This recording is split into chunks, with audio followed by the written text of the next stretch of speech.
Welcome to Legislative Connection. I'm Wendy Bucknum, and today we have with us a very special guest from the South Orange County Community College District. We have your trustee, Mr. Tim Jemal. Welcome to the show. Thank you, Wendy. It's Pleasure great to be here. It's great to have you here.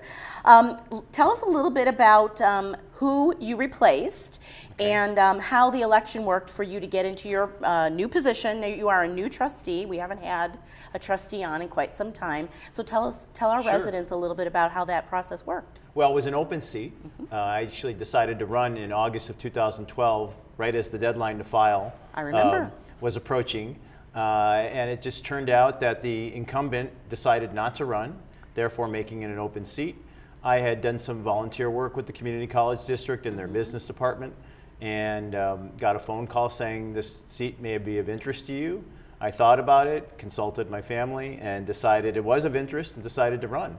And so it was a really wonderful opportunity for me to talk about our colleges and community colleges and higher education, which I feel so passionately about. And I'm grateful that the voters agreed. I appreciate that. And of course, a lot of our residents here are very familiar with the South Orange County Community College District because the Emeritus program is in there.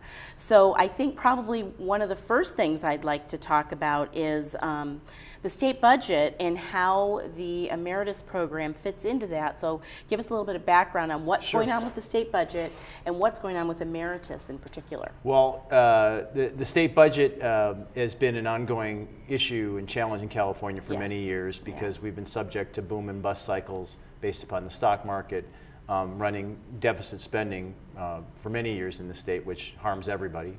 So now we have a situation where revenues have improved largely through various tax increases that have been imposed upon California, some of which I don't agree with, but it's where we are today. And so now we're facing a situation where we actually may have community colleges receiving more funding in 2013, 2014. And somewhere in the range of over $220 million in additional funding for our community colleges, which actually will be helpful. It'll deal with enrollment increases that we anticipate because for years enrollment has been sort of stagnant or even on the decline. Now that there may be some additional funding, hopefully it'll be used correctly, which I think it will be, and it'll afford greater access to higher education for students across the state. The budgets of community colleges are a challenge because one of the things about community colleges as opposed to other elements of higher education like four-year universities is community colleges are affordable education. Right. Though we love our UCs and our CSUs, what community colleges do is provide everyone who wants access to education the ability to take courses. And so hopefully with the budget crisis lessening a little bit in California, access to education for all students, young and old, will be there for years to come. So we don't have to keep going into crisis every year. Right. Now, one of the things that didn't the community colleges receive quite a few cuts over the past several years? Yes. So is this additional revenue that you're getting now kind of bringing you back up, or are you actually increasing from prior years? No, we're getting back to we're going back to where we had been. Yeah, so that's what I thought. And so it's not like, let me make it clear, it's not like community colleges are getting a windfall. That's not happening. Right. So I think there was passage of propositions in the last election that allowed some stabilization in budgets, and so we're basically getting to the point where we can actually now try to look at increasing enrollments because that's a challenge. What we don't want to do is have a situation, I know we'll probably get into it later, of a student who wants to take a course and is not able to do so because the course is filled up. Right. And so we don't want a situation where we're turning away students who want to get an education and need it at the community college level. Okay. So now, is the budget for the community college district separate from the Emeritus budget, or does the Emeritus program sit within the community college district? It does. The latter. Okay. So, and I'm glad you brought up the Emeritus program. I talked about it a lot when I ran for election. My father-in-law has lived in Laguna Woods for 12 years. Great. 13 years now. Taken courses through the Emeritus program, and I'm really concerned about what's happening at the state budget because there's some talk. I think it's Senator Carol Liu, who represents LA area, chairwoman of the Senate Education Committee is talking about reducing state funding for adult education courses. That's what I thought. Yeah, I had heard about that. Yes, and that's a big concern, because if they do that, if the legislature does actually make cuts to our adult education program, that will affect the Emeritus program, and it will affect access for people who live in Laguna Woods to those courses that they want to take. And so when you go ahead, I'm going to look up the bill. I think it's here. I think it's SB 173. Okay. So our Emeritus program, over the past year, we had 26,000 enrollments from your community in our Emeritus program, which is phenomenal. That is phenomenal. Now, some of them are repeat students who are taking more than one course, but it's an incredible amount, and it's a great thing, because we know lifelong learning is positive, increases life expectancy. It also provides older adults an opportunity to get trained or retrained. Some of them actually want to go back to work. So if we reduced access through this legislation and eliminate or reduce substantially state funding, it will affect the Emeritus program. So 26,000 enrollments through the Saddleback College Emeritus program. That equates to over 1,200 what we call full-time equivalent students at the college. And so 400 sections. So it's a very impressive turnout in this community here. Well, and they're held here. They're held within the community. Most of them, aren't they? They are. Yeah. They are. Most of the courses are held here in the community. And so, I don't understand why legislators, and this issue has come up a little bit in the past, to go after adult education, because you look at older adults, they're the people that created the vision for higher education in California. They're the people who funded it. And then we are here in the 2013, and we want to take it away from them. I know. And I don't support it. I don't believe it will pass, but I do know there's an effort through this legislation to reduce access and funding to adult education programs. AARP is now issued a letter and is advocating strongly against the bill. For the reasons many of the reasons I just stated. That makes sense. Now, if somebody wanted to find out more information, I see we've got your website up here for the South Orange County Community College District. Is there information about the actual, what's the status of the budget? Can people find out information on there? I'm kind of thinking that they might be able to. You've got a public affairs section. They might, and they should look at our public affairs section for the Community College District. I would also look at the Community College League of California and their website, because they monitor statewide state legislation. So I would look at the Community College League. But you can start with our Community College District, and you can always contact me directly. I'd be happy to find out information for you. But there's plenty of... he's clicking on you right now. Yeah, there it is. There you go. So there's plenty of ways to access this information, but I really encourage people who are watching this, if you care about adult education, to get involved and contact your state legislators. That's a good tip. And they know how to get a hold of our state legislators, because we have links on our website. That's fantastic. And we probably have a link to you too, and if not, I will double check on that. I encourage them to do that. Yeah, because that's a good way, and so I thank you for that. And they could probably go ahead and just include the topic adult education and Emeritus program, and I'm sure people will get the message. So that's a good tip. Well, that's important, and that's why I wanted to kind of hit on that first, because that comes up a lot in this community. The Assemblyman Mansour just had a town hall here, and that was several people asked that question, and they actually had a copy of the bill in their hand, so they already knew about it. Good for them. Yeah. So they were asking about it and wanted to know how he was going to, vote on this. So we'll see. He supported apparently keeping it. Yes, and I know that Senator Mimi Walters voted against reducing funding for adult education, so we thank her for doing that. Okay, well that's good. That's good. And now the attention is on the Assembly. Yeah, well that's good information. Okay, oh yeah, here it is, 173. Of course, after you say it, I find it. So it is SB 173. For those of you, I know we have some people out there that like to stay informed. So I'm sure you do. Yeah, we do. We sure do. Okay, let's talk about the, you have some online education. Talk about some other, I know a lot of our residents here, we have some technology savvy residents. So talk about online education, and then I'm going to have you follow up and talk about the other side of your technology. Sure. You have that area that, is it called the Advanced Technology and Education, ATEP. Sure. So talk about that after you talk about your online. So what's going on, Wendy, nationally and in the state legislatures and state legislatures across the country and in California as well, there's a strong movement to introduce more online education for students. And so actually in the budget, in the governor's budget, I should have mentioned earlier, or the budget that the legislature is embarking on and reviewing, there probably will be additional funding for online education, around $17 million. And so there's a real push to do that because, one, we have the technology to do it. Yeah. And two, a lot of the courses that students want to take on-site, in person, in classrooms are filled up. And therefore what's happening, these students often don't have a place to go, or for example, they may go to a for-profit, which, may cost them more money. And it defeats the purpose of having a community college, which is access to everyone who needs an education and wants it can get it. Right. So I'm really supportive of online education.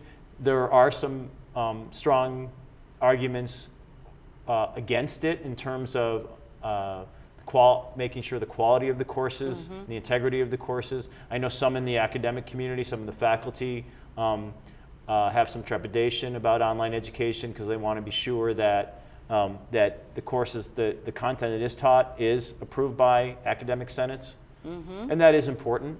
Yeah. But I think there are faculty also that have to adapt, and we have to realize that we have to adapt. You and I have to adapt. Right.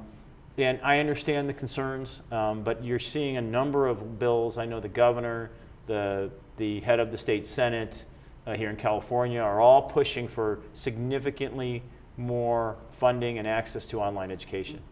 And so that's a reality. Yeah.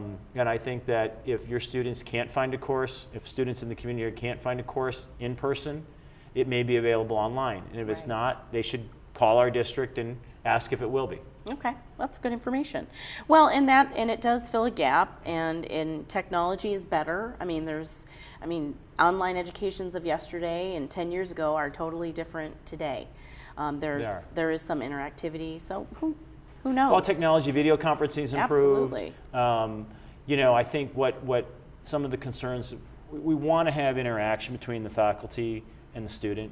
So in terms of offering office hours and office visits and the ability for the student to access the professor, that's important. But there are ways to do that, with online education. And I think the reality, Wendy, it's here to stay. Yeah. It's happening. We're not going to stop it. We need to do it right. And I think we just need to pay attention to the process and make sure the integrity of the education remains intact. Yeah. Yeah, good point. All right, speaking of technology, I know that because I listened to you when you were campaigning, I happen to know that you're very passionate about this, ATEP. How do you say it, ATEP? The Advanced Technology and Education Park. Got it. In Tustin. And now it's, for your audience, in our college district, we have Saddleback College, Irvine Valley College, which are colleges. And then we have, as part of our district, the Advanced Technology and Education Park. There it is, in Tustin. So I'm sure everyone's familiar with the old Marine Corps Air Station. Yeah, yes. And that's where the campus is located.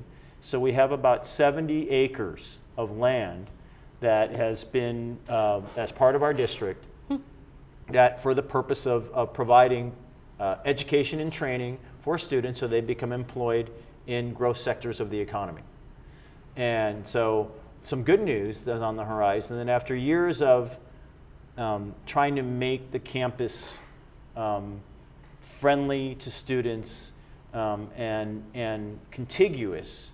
So there are parcels of land in there that are part of our district that are not contiguous. So our district's been in negotiations and conversations with the city of Tustin for many years now. And so we're on the cusp of a pretty big announcement that will... Are we getting something like... We might...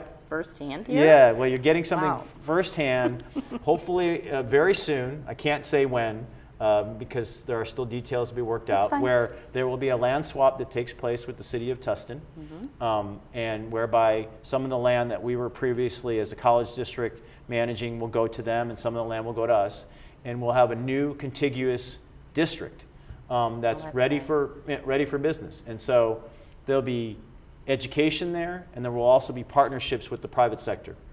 And so it's really exciting because we want to offer education for the future, a world-class campus.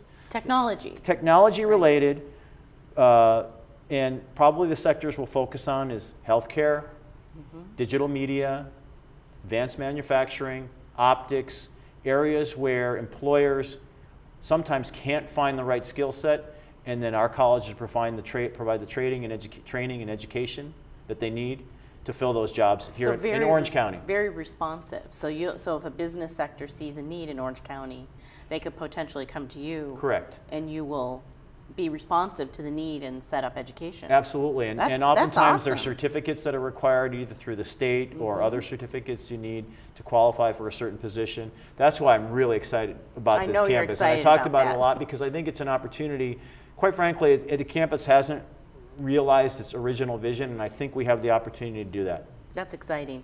So there's maybe some potential for people who are maybe trying to revamp what they know and maybe get up to date from the technology standpoint, that this would be a great opportunity even for people here, some of our folks that maybe are looking to change careers. Sure. Because we have people that are still working in our community. I know, and so there are, yes, ATEP would, I think, in the future will be a great opportunity for residents who live here. There are opportunities even exist today, though, at Saddleback College and Irvine Valley College. They're still moving forward with their training and certificate programs. So, but this just opens up a new field, an area for us to involve ourselves in sectors where there's growth and where there's jobs, and that's, that's a really important element of our mission as a college district, to help students find sustainable employment that can let them earn an honest, decent living. Yeah. That's great. That's exciting news. So I thank you for sharing that with us. Sure. You mentioned something about the healthcare industry, and I happen to know at Saddleback College that there's an amazing nursing training program. Not that I want you to speak directly about that, but I know that that's something that Saddleback has actually been known for many, many years. And they worked with Mission from the very beginning. And they still work with Mission Hospital. It's a fantastic program. One of the benefits of being a trustee and elected, you get to do a lot of fun things. And one of the things that rewarding activities. And one of the rewarding activities I attended last month was a nurses pinning ceremony at Saddleback College, where I think we had about 200 or so graduates of our nursing school who are moving forward in their careers, maybe an advanced degree or going forward and becoming employed right away. It's a top-notch program. I've heard that. There is close cooperation with Mission Hospital and Mission Viejo. And I think what you'll see with ATEP is an even extension of that, even furthering that training and development and education in the healthcare sector. Yeah. So it's one of the best in the country. Yeah, I've heard that. That's awesome. But a segue now. Let's talk about the Affordable Care Act, and also known as Obamacare, and the impact that is having for the community college, or what you're seeing on whether it's impacting the college itself or what you're seeing from a trend standpoint. Well, it will impact, and there are a lot of views on Obamacare, Affordable Care Act, and the reality is that in our district, it will have an impact. In fact, at an upcoming board meeting, we will probably request a report detailing more information on the impact. But one of the provisions of Obamacare or Affordable Care Act is that employees who work 30 or more hours be offered health insurance. Right. So we face the possibility in our district of many employees or staff, faculty, who otherwise would be part-time may qualify for full-time benefits. And so when you have that trigger, then you will have obviously an increase in funding. So there will be a financial impact. There could be maybe a financial impact on the district. And it's something that we have to look out for. And we have to be ready, we have to be prepared for, because any increase in expenditure somewhere is going to require perhaps an adjustment somewhere else. Right. Or a cut. We don't want that, but it's something that we need to prepare for. And there are other provisions in the legislation or in the law that there's lots of fines and fees, and so it will have an impact. It will have a financial impact, and we're trying to stay on top of it as a college district to see how this will. It's kind of hard to happen. know, isn't it? It is. It's a very complex law. I don't profess to have followed it in the level of detail that maybe others have done, but the bottom line is it's very complex, and it's going to cost the district additional. It likely will cost the district additional dollars, and we need to be prepared for that. Yeah. Okay. Talk a little bit about your the Proposition 39 funding. Yeah. So Proposition 39 passed in the November elections, and it basically closed what some would call a loophole of corporations that were out of state, and it allowed the state of California to collect more taxes from them. And there's now some in the range of $450 million available for basically energy efficiency programs, and also other programs that lead to what they call green jobs, or jobs in the new economy, the clean tech economy.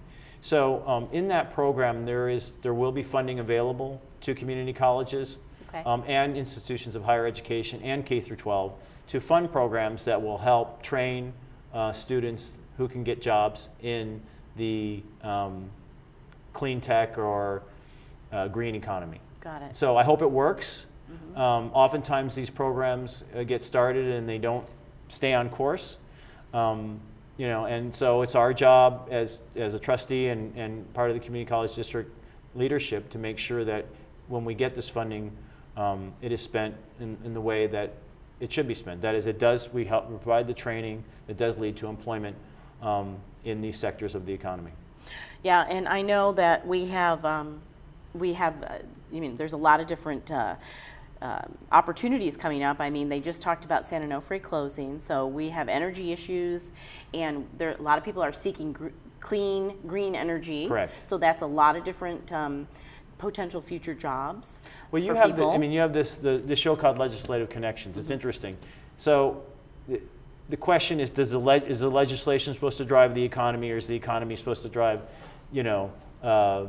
where jobs are created? That's a very good question. And so observation. I don't know. Well, no, I believe in the private sector and entrepreneurship. I think that drives our growth. It drives, job creation. It drives sustainable employment. But you now have a situation where San Onofre will be closing. There's over 1,000 jobs that might be lost. Right. Some may be retained. Some of those employees, I hope they are retained. But so there's two issues there. How do we find the energy that's going to be lost so that we, in Southern California, with millions of us living here, continue to have the energy and power that we need? And two, then what happens to those employees? And so are they retraining? Well, they're going to need retraining, perhaps, unless they're offered some kind of retirement. But many of them probably will seek retraining. And that's where the community colleges are best suited to provide that kind of education. I mean, we're accessible, we're affordable, and so I hope some of those students do look to us, and I hope that we are able to provide them training they need. That's great. Okay, let's move on to talking a little bit about student loans. Now, this isn't usually something that our community is interested in, but I think they might be based on some information you may have. But not only that, there's grandkids, and a lot of times grandkids rely on grandparents to help with maybe funding education. So I think it's an important topic to talk about. So give us a little update on what you know about what's going on with student loans. I'll tell you what I know. Typical with Washington, this has become a political football issue. And actually very soon, student loan interest rates are supposed to double. And when you have that happen, it's going to make college prohibitive for many students who otherwise could afford it. And it's interesting, at a time when interest rates are lowest they've been in years, we might be doubling the student loan interest rates. That's just wrong. And I mean, I don't know. What is the current? Is it Oh, 3.4%. Correct. To 6.8%. Correct. So we're talking about a potentially doubling. I mean, you know, a lot of your listeners own homes, pay interest rates. I mean, think about if your mortgage interest rate were to double tomorrow, which is what they're possibly facing. And how many times have you heard about your children or your grandchildren who are still paying off student loans 10, 20, 30 years later? And so there has to be a balance here. I think no one argues that the loans should be given free, but at the same time, I don't think anyone thinks that a situation where we'll possibly be doubling these student loans will be helpful to education or the economy. So are they proposing to double student loans that exist now or future students? Future students. Because they couldn't possibly My understanding change. is it's expiration of the current program, and because they aren't able to communicate and get along well enough to figure out how to reconstruct the program, that when it expires, the rates then will be doubled. I see. So let's hope that our elected officials in Washington get together and figure this out. Okay, let's finish up with just a little bit of talk. We have just about 3 minutes left on veterans. There's some veteran legislation and some things going on that the community college is involved in. There are. So just to give a big picture view, over the next 5 years, there's about 500,000 veterans who will now be entering the private sector, a significant number. And we're talking, of those 500,000, 60% are going to end up here in California. I'm glad they're coming. Yeah, it's a lot of people. Yeah, and we love our veterans. And a lot of veterans actually join the military because they're looking to further their education. So what often happens, unfortunately, is when they come back from their service to our country, they end up perhaps in a state where they're not a resident. And what will happen is then they get charged out-of-state tuition. Right. And so you have a number of bills in Sacramento and in Washington, D.C. that would address this situation, and whereby they would allow for a veteran who is returned, who may not be a resident of that state but wants to access higher education in that state, is able to do so with in-state tuition, which I support. That sounds like a great idea. It is, and it just strikes me how we didn't do this sooner. Yeah. And there are That's surprising. It is, and I was actually surprised myself. I thought it was easier for them, veterans, quite frankly, to access in-state tuition rates than it is, but it is difficult. Each state is different, and the goal here, I think, would be to have federal legislation, because we are dealing with a national issue, a legitimate national issue. But absent federal legislation, there is state legislation that would, in essence, provide for in-state tuition for our returning veterans who want to attend colleges and universities in California, and I hope we have that. Well, that's exciting, because I know I did not know that, and that's some great information, and I think that's probably some good information for some of our residents who probably have some kids or grandkids that are returning and have in their service to our country, and so that's some good information. Thank you. Well, I thank you for coming on, and the time has just flown. You've given really us a wealth of information, and our residents know how to get in touch with you. They can get in touch with you through the Saddleback. So it's SOCCCD. SOCCCD. Yep. Okay. .edu. Okay, and we will also put a link in the Contact Your Legislator section of the Laguna Woods Village website to make it super easy for people to find you. And they can reach you. It looks like there's easy click-on buttons to send you messages. The email address is on the website. Yep. Great. Well, thank you so much for coming on the show today, Wendy, and sharing all this good information. We'll have you back again another day. Thank you very much. Thanks for being here. Thanks for joining us today on Legislative Connection, where we connect you with the issues.